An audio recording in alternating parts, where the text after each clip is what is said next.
So I started with this idea of retro and medieval, and I wanted to combine them. I wasn't sure how, but I knew I wanted to make some sort of TV type piece.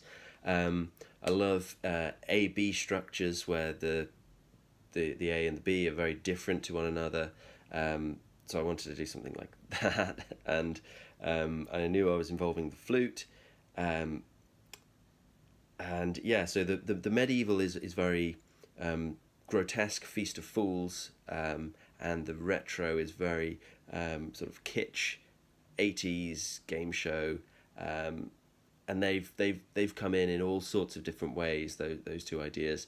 I was exploring filming with lots of found objects around the house and trying to make an image that wasn't obviously homemade, and exploring, basically the final piece is very much an assemblage of lots of different experiments, rather than clear vision from the start, which is always my favourite way of making a piece, finding things along the way.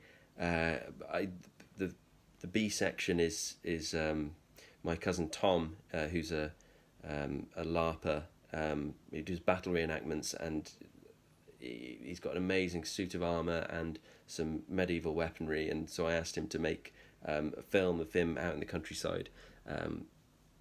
So that makes up the second part of the film, and the workout videos thing kind of tying into this whole sort of what would it look like sort of question.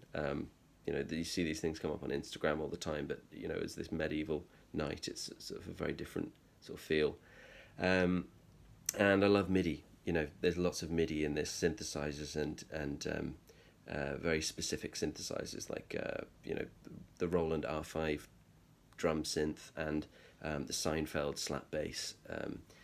And then at the end, there's a big bit that's very much solo flute over MIDI, and so that needed to be in time. And I actually was very keen on the idea of Kate not recording it with a backing track or click track.